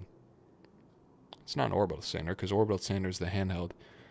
One of the circular sanders, and I stuck it on the wrong side, where like you're supposed to sand it where the disc is coming down, but I moved it over to the side where it's coming up.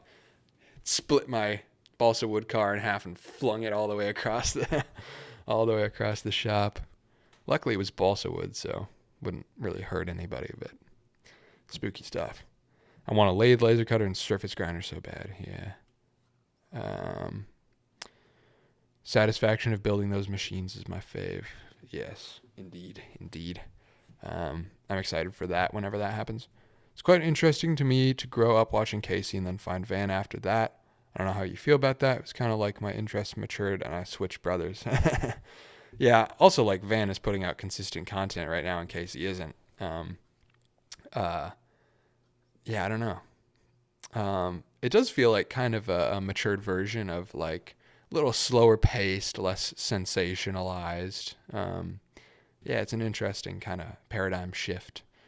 The question that remains is, will Van be, how much of an impact will Van have? Like, I was just talking to Kent about this today. It was like kind of Van pioneering this next wave that might come to fruition. And I'm sure it won't be, as impactful as vlogging or anything, definitely. But I think we're only just starting to see the waves of Van's influence rippling across the platform.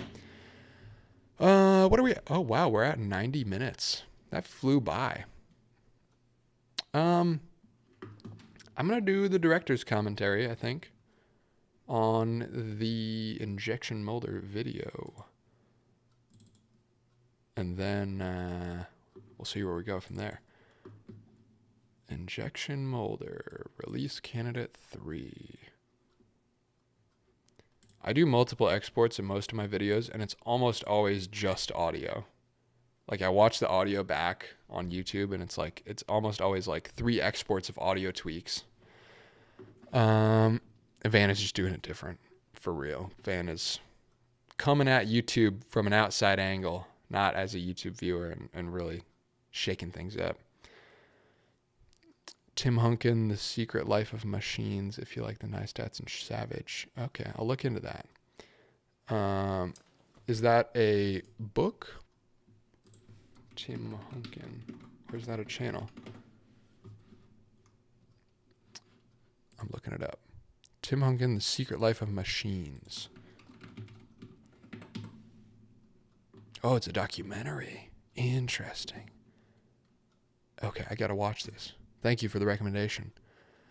What's happening, good bud? One more favorite knife.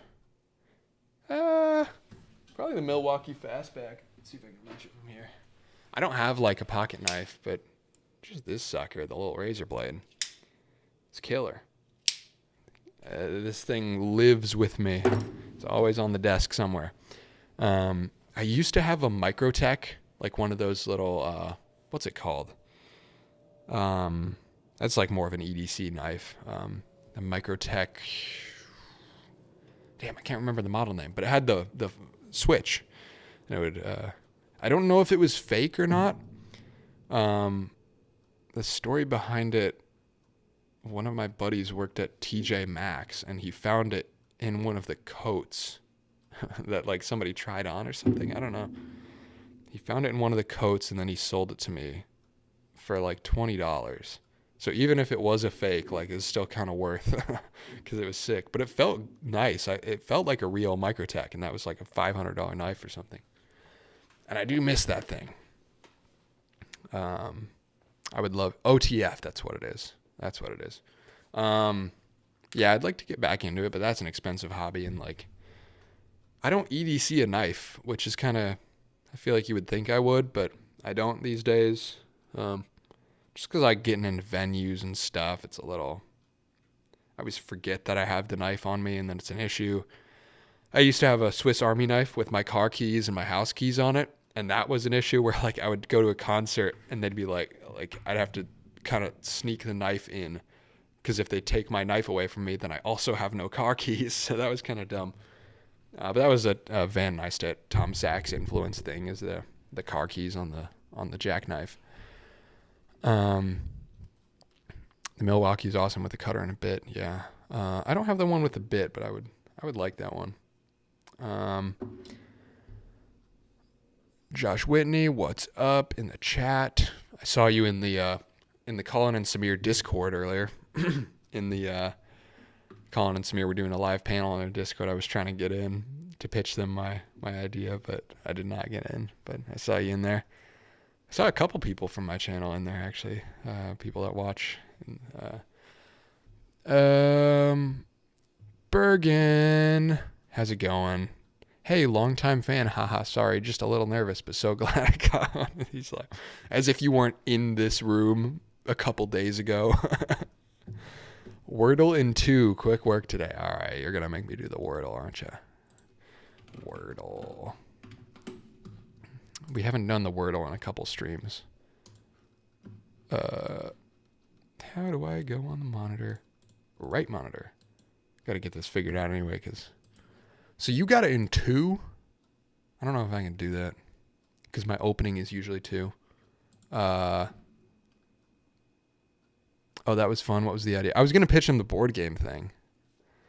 Just as like a unique, I don't know, thing. Because their whole stream was like pitching creator merch ideas. So I was going to pitch them that. Kind of a basic question, but how's YouTube been treating these past 2 years? Do you think things are on a rise? Like in general or me or... I think things are on a rise. It's a weird thing where like a lot of stuff like unnaturally inflated over the pandemic, and now we're seeing like a fall. That definitely happened to a big degree in streaming, and also like on a broader scale, you know, tech companies in general. So I think there's kind of a weird thing there of like expansion of like a ton of new people tried YouTube over the pandemic, and now some of them are leaving. And then there's also kind of this weird season of a lot of the OG YouTubers that have been doing it for 10 years are like moving on to different projects or whatever. So I actually think it's a really good time to be in as a new creator. I think it's a good time. Bro, gotta get kiddos in bed and story time. Take care. Thank you for hanging out, Jeremy. Always appreciate having you here. But yeah, I mean, we're still in the very early days of online content creation, I think. I don't think YouTube, people are like, oh, it's too hard to break in now. I don't think so at all. You know, it's hard to break into like, I don't know, like if you're trying to do camera reviews or something, like you're doing something that's already very established. Like you can't be MKBHD right now, you know? So like in some sense, people get discouraged and they're like, oh, it's hard to break in. But like there's so much space for new people doing new stuff. It's just like, you can't get to 20 million subscribers doing what Markiplier did 10 years ago now. That's not going to work. But there's still very much room. And I actually think there's a lot of room. Like, I don't know about you guys, but like when I scroll YouTube now, there isn't that much that I want to watch. I think there's this funny thing going on where a lot of creators have seen advice that Mr. Beast has put out. This is funny. I'm going to like contradict something Mr. Beast said, which I don't know if it is I don't know. This is just something I've been thinking about. Mr. Beast has put out a lot of advice on all these podcasts about like, don't put out videos unless they're like really, really good. And there's like a degree of that, but I think that has also, like, obviously the message of that is like, don't shit out daily content that nobody's going to want to see. But I think there's also an argument that like the audience wants more stuff right now. Like there's not much, like me specifically, I there's not much I want to watch on YouTube right now. There's a couple creators that make stuff every week, maybe every month, and I'll always click on stuff from them. But like there's not enough right now. I feel like not enough like truly compelling, unique stuff. But that's just a feeling I have right now. YouTube is definitely primed for new faces. Totally agree. And Kent knows. He knows this shit. So true. I found your channel a few days ago and it's making me want to start making videos now. Thank you. I appreciate that. Yeah, you totally go for it. Bergen says, I try not to put out videos if they're good.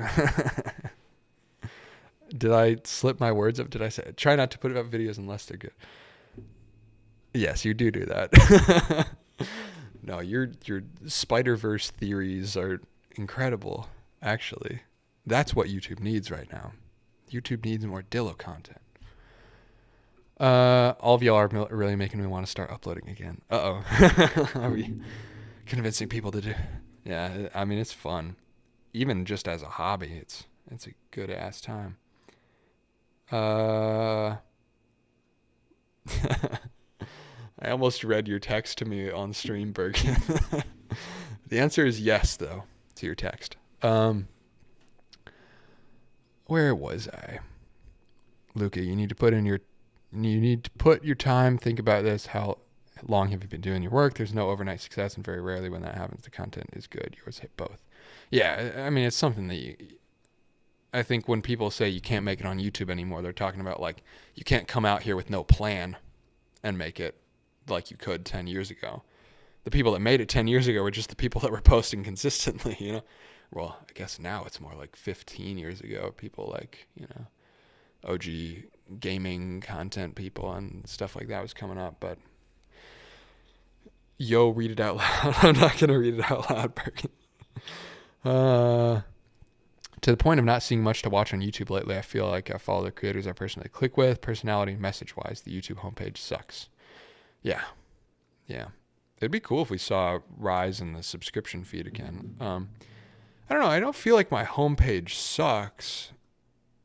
It's not like there's things I want to be seeing from my subscriptions that I'm not seeing on my homepage. Like when there is stuff that I would want to watch, it does show up. Or like stuff that I would normally seek out, it does show up on all my favorite channels show up on my homepage. It's just between them, there's not that much content coming out. Hey there, how's it going? What's up, No Name? No Name is I don't know if you mind me saying, but he offered to send me a 3D printer, which is very cool. So I'm very grateful for that. Getting a little extra thing to tinker on. Good to see you in chat. Kevin, I wonder if we'll get a studio tour before you pack it all up. I'm aiming to. I'll probably need some like slightly lower fidelity content during the move. Because like, you know, it's hard to do a week-long project and film and edit while I'm moving. So there probably will be like a studio tour because that's easier to do than a project video. So that'll probably happen late March. How long do you normally spend editing? Used to be far longer. It used to be more time editing than shooting. Back like late last year when I was putting out a video a month or video every 2 months or whatever, I would spend, I used to clock it. I would spend like 70 hours on some of the old videos you've seen from like six months ago. Some of those videos were 30 to 70 hour edits, which was stupid. Now, this is crazy. I wouldn't encourage this, but the edit for the injection molding video, believe it or not, I started the edit for the injection molding video at noon on Tuesday, and I posted it at like 10 p.m. The editing in camera, like doing the top camera switcher and audio being synced up with that has saved a lot. I've gotten more streamlined and better with voiceover and piece to cameras. So yeah, I made the music for the injection molding video on the Monday night, using some recordings from my buddy Chase from the weekend. So I made that Monday night, touched that up Tuesday morning. I started the actual edit Tuesday at noon, edited the whole thing, and filmed the piece to cameras between noon and I was basically done by 8 p.m. and then did some audio tweaks and had it up by 10 or 11. My kind of deadline management. Yeah, I try not to do that, but it happened that way because I spent so much time on the project itself. It was a similar thing for the shelves video. The shelves video was more scuffed. I uploaded it at 11:58 p.m. on Tuesday to not break my streak, but that one was pretty, I didn't like that process running up on the deadline that much. But like, that was another big project that I ran right up on the deadline on Tuesday, like the injection molder. But usually I'm ahead more. I think usually I split the editing across 2 or 3 days now.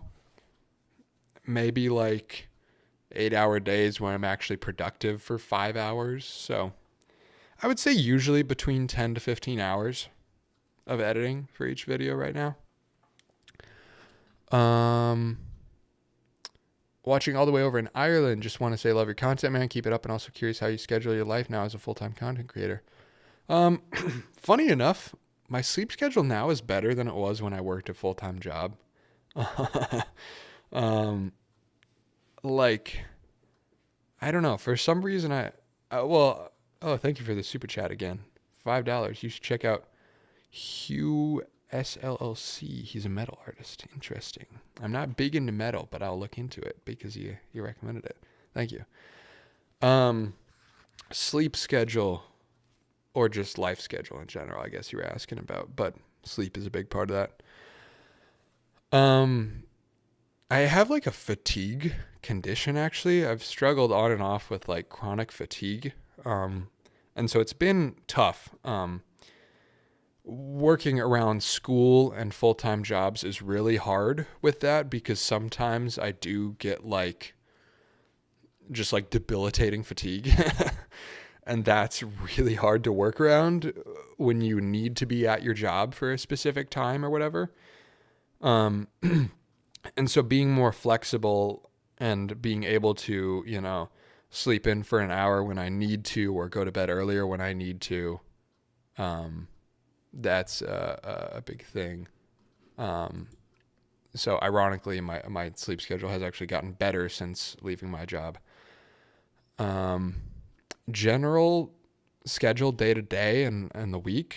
I post the video. I ideally do final touches on the video Tuesday. Don't actually do that much work on it. Post the video on Tuesday. Start the next one Tuesday night or Wednesday, and then I stream on Thursday. Hopefully by Thursdays, I'm usually trying to be pretty well into the next video. Weekends, I often go out of town and wrap things up on Monday, Tuesday. That's my weekly schedule at this point. Day-to-day schedule, I'm doing this all day, man.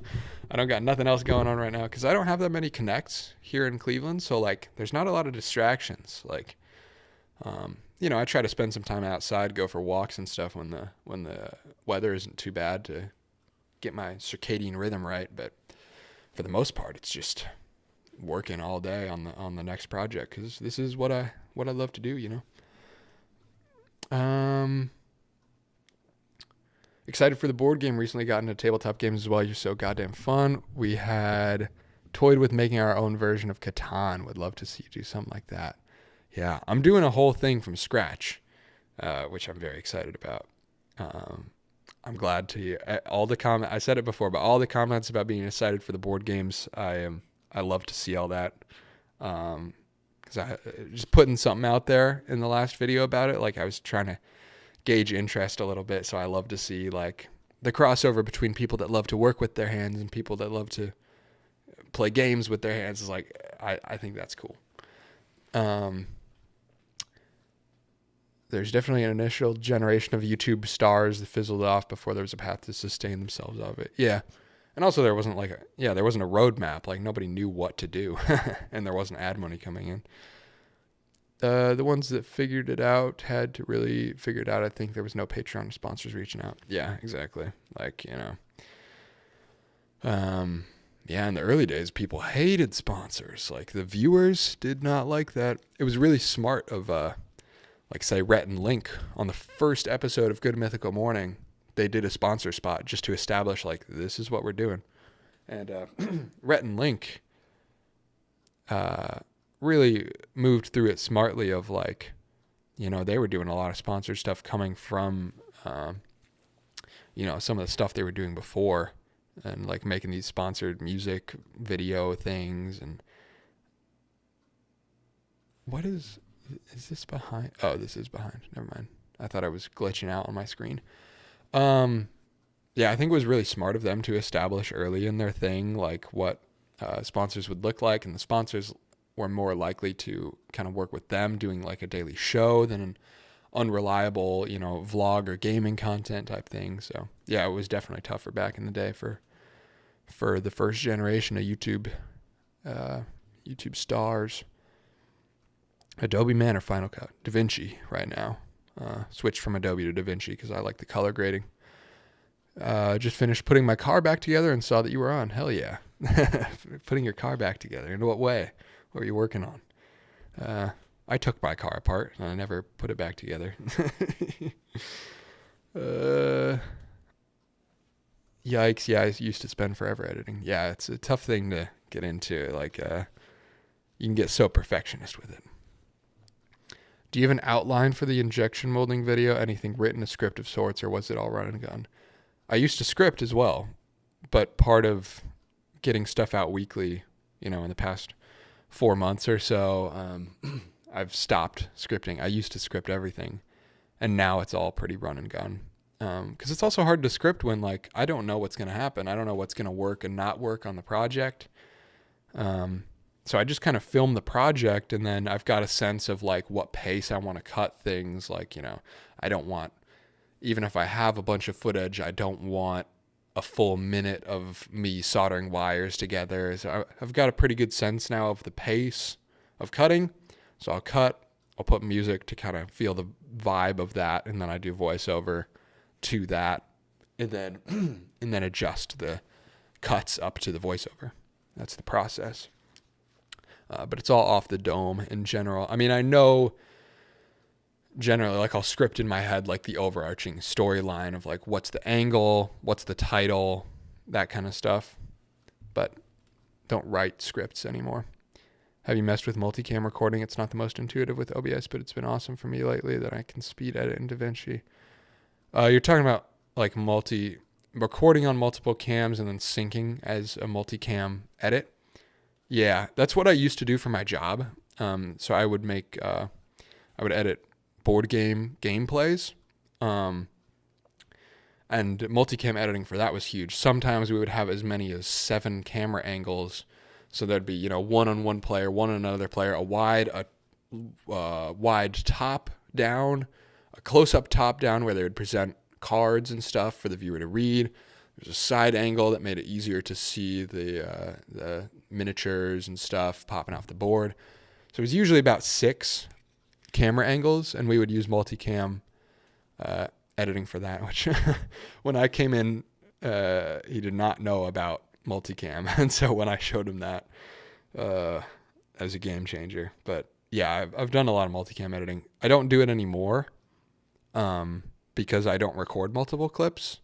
I record in OBS, like exactly like I'm streaming right now. It'll be like I'm on this cam and then I'm on this cam, and I do it that way so that it's all one clip with all my audio sources. But yeah, if you are recording with multiple cams and syncing up later, multicam editing is sick. He makes swords that are also axes and he goes to nerd conventions. That's sick. Sounds like my type of guy. I'll piggyback on the multicam question. What's your current lighting setup? Are you happy with it? And do you have an idea for changes? Lighting setup's kind of rough. I just added this desk lamp, and that's been big for that area. I have the little colored light bulbs to add a little bit of spice in the shadows. But it's kind of janky. There's all kind of weird shadows over there. And then, like, for my Pista cameras, it'll be, this thing, Nan light with the softbox. So I use that, and I just got gifted another little LED panel studio light that I have around that I now sometimes use for, like, at night. Say if I were doing this as a Pista camera right now, for a video, I would turn on that other light to kind of light up the background a bit. So the softbox is lighting me, and then I've got another panel for the back, and then obviously accent lighting on all this junk. But yeah, not a super robust lighting setup right now. I do have a lot of natural light in this studio because of the giant bay windows. next setup will not have as much natural light, which is a pro and a con. Kind of looking forward to not having as much natural light, because then it'll make things more consistent. Like in the injection molder video, you can see like 4 days pass of like, you'll see me working at day and then you'll see me working at night. And it's like, it's kind of cool, but also I would kind of like it to be more consistent. So that's the lighting setup right now. A little jank.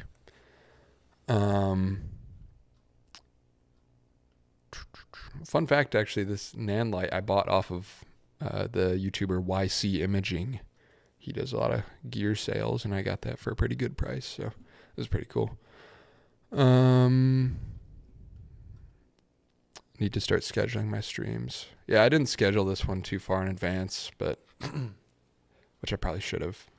I don't know how much it matters. Like, I scheduled this one 20 minutes in advance, and there was like 7 people waiting when I showed up, which is like pretty normal for me. So I don't know that I need to do it like an hour ahead. We'll see though. But yeah, scheduling streams is good. Getting away is something I wish I could do. Yeah, I wish I got a chance more often, but I'm just right now on the weekends I go to Indiana because like it keeps me sane. Like that's just like me seeing my friends, because day to day I don't like talk to that many people. I mean, I'm calling people all the time, but face to face is a different thing. So like, it's probably not the best for me to actually be road tripping like every other weekend, but I have to do it to stay sane to a certain degree. I would love to start going on more random travels, flying out to Colorado, seeing my friend there, but we'll see. First stream I caught. Sup, Evan? What's up? Funded 2.2. Good to have you here. Cameron, I kind of struggle with fatigue too. Probably not as much, but even then you seem to stay productive. Yeah, I generally, right now I'm doing pretty good with the whole chronic fatigue thing. It's been worse for sure, depending on like work schedule for full-time stuff. But yeah, generally I've been pretty good the past couple months with it, actually. Changing up my diet and stuff helps. Getting some regular exercise and sunlight, doing what I can. But yeah, it is tough sometimes. I saw Rhett and Link live as a kid circa 2007. 2007? Weren't they still doing like, they were doing like Christian type, like musical comedy type stuff back then? Because that was like before their content creation days, right? That's wild. Where was I? Hi, A.M. Tony. What's up? I wanted to say I love your videos so much. Thank you, brother. Do you just record that video in DaVinci? Yeah, straight to timeline in DaVinci. Wait, he has a Discord. Yes. Discord. Link in the description. Very cool place to hang out with all the makers. Did we hit 500 actually during my stream? I mentioned it a couple times. Maybe we hit 500. We were just coming up on 500 members. Let's see. 503. We did it. The Evan Monsma community Discord server has breached 500 people. That's sick. It's a really cool place to hang out and share projects. I posted about my car in your Discord, Car Talk. I'm really happy with it. I was to mess around with it a bit more, but I got to work on the printer this weekend though. Nice. Yeah, messing around with cars is fun. Yeah, I assume in Cali out there you're experiencing nicer weather than we are here in Ohio. Not the best for working on cars right here right now, but I'm excited for as spring starts to, when I move and I've got like a driveway to work out of instead of an apartment, being able to work on the car some more. Big car content coming up in the next couple months is very exciting.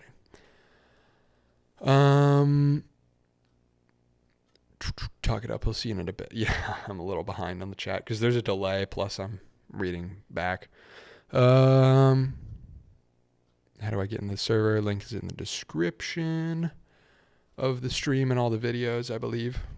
Do you have a video on making that old TV behind you hook up as a third monitor? It's so cool. I will at some point because I want to get all three of these working at once. I was talking about it a little earlier in the stream. It's literally just look up HDMI to analog converter. It's like a $15 part. Honestly, not enough to make a video on. I'm going to make a video on getting all three of them hooked up on like a dedicated computer with like more of these things. And I need to make a custom cable for that one and maybe even making a shelf for stacking them instead of stacking them directly on top of each other. I don't know. But eventually, in the new studio, that'll be a thing I tackle. So sometime this spring or summer. My Colorado trip was super fun. Yeah, Colorado. Colorado is beautiful. Although it is funny, I didn't anticipate like coming from the Midwest. Like I'm used to, I've been in a lower elevation my whole life, and going up to Colorado, we went up to the mountains where the hotel where The Shining was filmed. Actually, we went and saw that. But going up elevation and then hiking all the way up there, it was like tough for my Midwest boy lungs to be in an altitude that much higher. It was the air, you can like feel how much thinner it is. I wasn't expecting it to be like that different. Sometime last stream he talked about how he connected the chat TV and mentioned it in a video one day. Yeah, I will do a video after the move. I want to move this whole setup because I don't like it. I want it to be able to be on all the time in the videos. The problem is it being so close to the mic. You hear interference. Yeah. You probably don't hear it that much right now, but there is interference. So I want to set up a new shelf for it and put it in a different spot. Woo 500, indeed. What do you get up to on the Discord? Just a lot of sharing the projects, place for people to talk about what they're working on and share and get advice, plans for all kinds of stuff. There's different channels for music, woodworking, electronics, tech, cars, all kinds of stuff. Bye, peace out. Good to have you here. Thanks for stopping by. I would love to have a wall of old TVs like you see in every movie. That would be sick. I want one of those prison TVs, like the transparent ones. I think those would be awesome. Okay, I know what I'm doing later. It would be so cool to have a shelf of them. Yeah, you can look on Facebook Marketplace and see some people are getting rid of them for cheap sometimes. Discord reminds me of MIRC. We used that in Brazil when I was in middle school. Interesting. I've never heard of it. I got to head out. Have a good one, man. Thank you for stopping by. I appreciate having you here. I went from Miami to downtown Denver and did a lot of heavy lifting to help out a friend. Didn't have any issue with thin air, though. Interesting. Huh. Yeah, you're probably lower elevation than me. I don't know why it hit me so much. Is it illegal to post trains in the car channel on the Discord? No, definitely not. Especially because the emoji next to the car talk channel is actually a tractor. So, no, not a big deal. Post whatever. Go for it. I might actually wrap up here in a second. I've done 2 hours without even touching the director's commentary. I don't know if they're also like getting a little stuffed up. I don't know if I'm getting sick or something. I don't know if there's that much I want to talk about on the back end of the injection molder video. Because we already kind of talked about it a bit.